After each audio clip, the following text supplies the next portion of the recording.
یہ ایک مکان ہے کہ اس کے قہار و جبار کے جلال و قہر کا مظہر ہے۔ جس طرح اس کی رحمت و نعمت کی انتہا نہیں کہ انسانی خیالات و تصورات جہاں تک پہنچیں وہ ایک شمع ہے اس کی بے شمار نعمتوں سے، اسی طرح اس کے غضب و قہر کی کوئی حد نہیں کہ ہر وہ تکلیف و اذیت کے اس ادراک کی جائے۔ ایک ادنا حصہ ہے اس کے بے انتہا عذاب کا قرآن مجید و احادیث میں جو اس کی سختیاں مذکور ہیں، ان میں سے کچھ اجمالاً بیان کرتا ہوں کہ مسلمان دیکھیں اور اس سے پناہ مانگیں اور ان اعمال سے بچیں جن کی جزا جہنم ہے۔ حدیث میں ہے کہ جو بندہ جہنم سے پناہ مانگتا ہے، جہنم کہتا ہے اے رب یہ مجھ سے پناہ مانگتا ہے تو اس کی پناہ دے۔ قرآن مجید میں بکثرت ارشاد ہوا کہ جہنم سے بچو، دوزخ سے ڈرو۔ ہمارے آقا و مولا صلی اللہ تعالی علیہ وسلم کو سکھانے کے لیے کثرت کے ساتھ اس سے پناہ مانگتے۔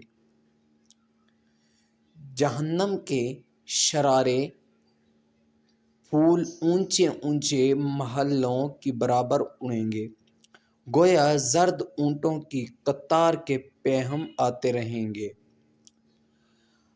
آدمی اور پتھر اس کا ایندھن ہے۔ یہ جو دنیا کی آگ ہے اس آگ کے 70 جز میں سے ایک جز ہے، جس کو سب سے کم درجہ کا عذاب ہوگا۔ اسے آگ کی جوتیاں پہنا دی جائیں گی جس سے اس کا دماغ ایسا کھولے گا جیسے تانبے کی پتیلی کھولتی ہے۔ وہ سمجھے گا کہ سب سے زیادہ عذاب اس پر ہو رہا ہے، حالانکہ اس پر سب سے ہلکا ہے۔ سب سے ہلکے درجے کا جس پر عذاب ہوگا اس سے اللہ عز و جل پوچھے گا کہ اگر ساری زمین تیری ہو جائے تو کیا اس عذاب سے بچنے کے لیے تو سب فدیہ میں دے دے گا؟ عرض کرے گا ہاں۔ فرمائے گا کہ جب تو پشت آدم میں تھا تو ہم نے اس سے بہت آسان چیز کا حکم دیا تھا کہ کفر نہ کرنا، مگر تو نے نہ مانا۔ جہنم کی آگ 1000 برس تک دھونکائی گئی، یہاں تک کہ سرخ ہو گئی، پھر 1000 برس اور یہاں تک کہ سفید ہو گئی، پھر 1000 برس اور یہاں تک کہ سیاہ ہو گئی، تو اب وہ نری سیاہ ہے جس میں روشنی کا نام نہیں۔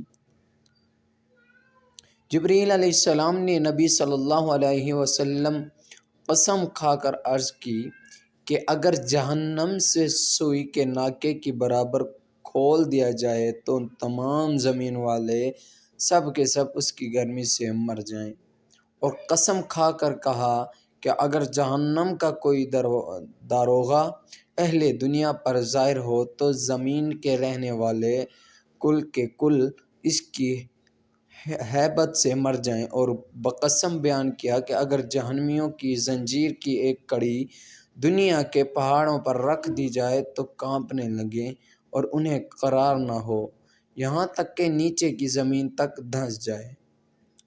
یہ دنیا کی آگ جس کی گرمی اور تیزی سے کون واقف نہیں کہ بعض موسم میں تو اس کے قریب جانا شاق ہوتا ہے، پھر بھی یہ آگ خدا سے دعا کرتی ہے کہ اسے جہنم میں پھر نہ لے جائے، مگر تعجب ہے انسان سے کہ جہنم میں جانے کا کام کرتا ہے اور اس آگ سے نہیں ڈرتا جس سے آگ بھی ڈرتی اور پناہ مانگتی ہے۔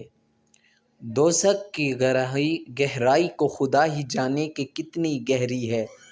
حدیث میں ہے کہ اگر پتھر کی چٹان جہنم کے کنارے سے اس میں پھینکی جائے تو 70 برس میں بھی تہ تک نہ پہنچے گی، اور اگر انسان کے سر برابر سیسہ کا گولا آسمان سے زمین کو پھینکا جائے تو رات آنے سے پہلے زمین تک پہنچ جائے گا، حالانکہ یہ 500 برس کی راہ ہے۔